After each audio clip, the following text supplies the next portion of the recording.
Bueno, ahora quiero que pase acá para su ponencia uno de los delegados residentes en la isla y de visita acá, que está entre nosotros acá en la mesa, el señor Leonardo Calvo Cárdenas.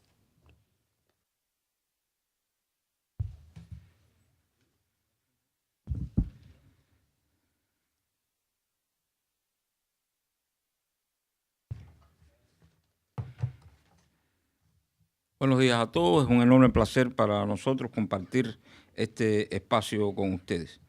Vamos a compartir unas valoraciones que yo di en llamar Cambio Social y la Perspectiva Constitucional, Retos y Alternativas.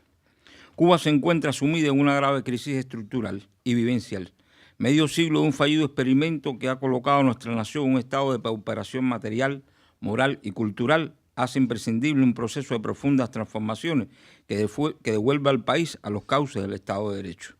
Muy a pesar de que a través de nuestra historia nos hemos dotado de magníficos textos constitucionales que se han convertido en objeto de admiración y referencia global, ese espíritu no logró penetrar totalmente en la conciencia y el ánimo de las clases políticas y de los ciudadanos. Tales carencias abrieron el camino a la instauración de estructuras de poder totalitario, anulador de libertades y espacios de desenvolvimiento cívico y político. Parece innegable que la reconstrucción nacional debe estar sentada en la más adecuada definición constitucional. Está vigente el debate sobre la vía que debe conducirnos a esa tan necesaria reestructuración institucional.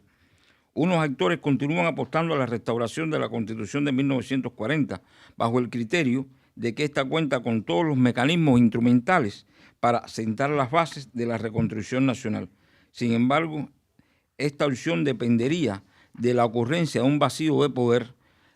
posiblemente vinculado a un caos o estallido social para los cuales Cuba no parece estar preparada y que no creo que llegue a producirse. Otro criterio favorece la celebración de una asamblea constituyente destinada a elaborar una nueva carta magna. Esta opción requiere también de la existencia de determinadas condiciones sociopolíticas como la voluntad de quien detenta el poder y sobre todo de una cultura cívica y política que garantice un proceso ejemplar y un positivo resultado institucional. Considero que lamentablemente no contamos con esa cultura cívica todavía, lo cual implica la necesidad de una profunda e intensa cruzada educativa para revertir los retrasos y lagunas que acumulamos en cuanto al conocimiento y la praxis cívico-política.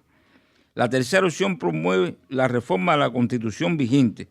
para que un proceso que desde la ley a la ley vaya operando las adecuaciones que conformen un texto constitucional acorde con las necesidades de un Estado plenamente comprometido con los valores universalmente reconocidos.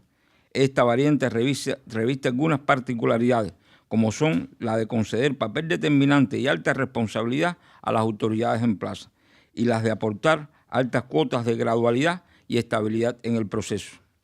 Personalmente consideraría muy positiva la elección y establecimiento de una asamblea constituyente que nos dote de una carta magna acorde con nuestras necesidades y en consonancia con los más modernos avances de la teoría y la práctica institucional.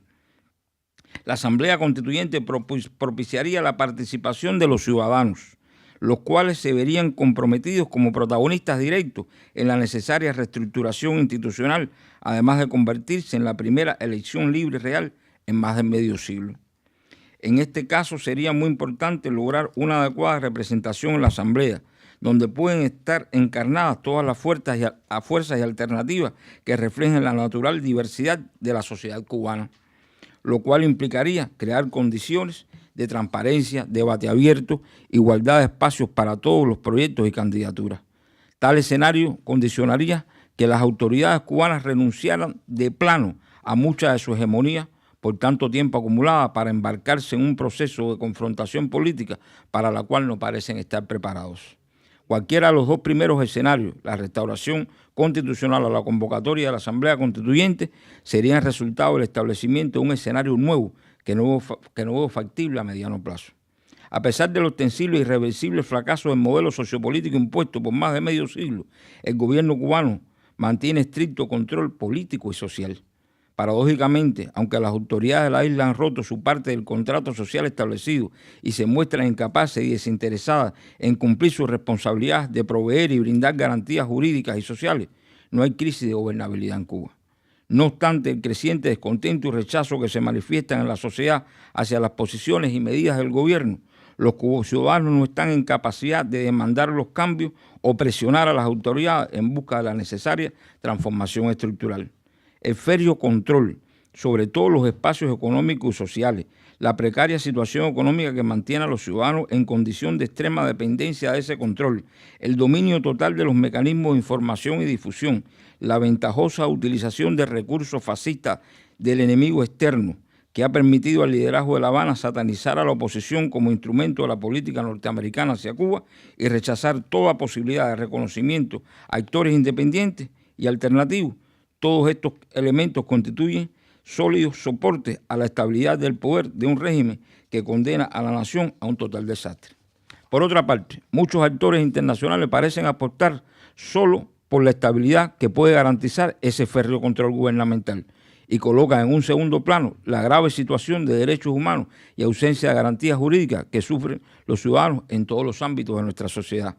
Hay que tener en cuenta que un poder por tanto tiempo extendido y con sus mecanismos de control, coerción, represión, también estructurados y con ambientes internacionales que favorecen sus diseños de dominación y continuismo, resulta muy difícil de ser removido o presionado a operar transformaciones capitales en un país donde además la sociedad civil independiente no cuenta con la solidez y los espacios que le permitan convertirse en un elemento de beligerancia o presión política. Personalmente considero que la opción más factible y realista en las condiciones actuales y perspectivas es la reforma constitucional a partir del texto vigente, lo cual debe inscribirse como un paso superior y definitorio en el proceso de las hasta ahora insuficientes transformaciones que de manera infructuosa tratan de salvar al sistema. El deterioro insoluble de un proyecto económico fallido en su propia esencia, el fracaso de las soluciones paliativas, con la consiguiente decepción y desesperanza de los ciudadanos, el relativo fortalecimiento de la sociedad civil en creciente vínculo con la ciudadanía y un adecuado ambiente internacional pueden impulsar la transformación constitucional encaminada a modernizar paulatinamente las estructuras institucionales. El proceso, mucho más lento y gradual que lo tradicionalmente imaginado, no estará originado en un improbable derrumbe o en la jamás demostrada voluntad política de cambio de las autoridades cubanas, sino en la incapacidad de éstas para darle continuidad a un sistema sin horizontes ni alternativas, y en la manera en que las fuerzas comprometidas con la idea del cambio democrático sepamos jugar el rol decisivo en este proceso. No debemos perder de vista la enorme capacidad de maniobra que conservan las autoridades cubanas como líderes de un proyecto fracasado sin posibilidad de reciclaje o recomposición. Mientras cuenten con el pretexto de la política norteamericana y se presenten como seguros garantes de esa estabilidad que tanto aprecia la comunidad internacional, tienen a su disposición una amplia gama de opciones que van desde medidas de real liberalización económica hasta importantes adecuaciones jurídicas destinadas a atenuar posibles tensiones y conmociones sociales. Las fuerzas prodemocráticas debemos asumir el reto de saber aprovechar cada debilidad del sistema y cada espacio que se abra para preparar a los ciudadanos como agentes protagonistas del cambio, capaces de disfrutar y asumir la responsabilidad que implica el ejercicio de la libertad, sobre todo en un escenario tan complejo donde el poder establecido no se desmonta de un plumazo, sino en un más o menos largo proceso de complicadas transformaciones. Los gobernantes cubanos acumulan mucho poder y muchos intereses y han generado demasiados traumas y rencores para permitir la generación de un caos político o entregar mansamente el poder. Los demócratas de dentro y fuera de Cuba debemos demostrar la capacidad intelectual y política de actuar con esos escenarios mucho más complejos de transformación y lograr impulsar un proceso que nos lleve de la ilegítima institucionalidad posttotalitaria al Estado de Derecho tan largamente anhelado, proceso que en mi modesta opinión debe estar fundamentado sin ambaje en el más irrestricto respeto de la dignidad e integridad de todos los individuos y en la reconciliación de todos los cubanos. Muchas gracias.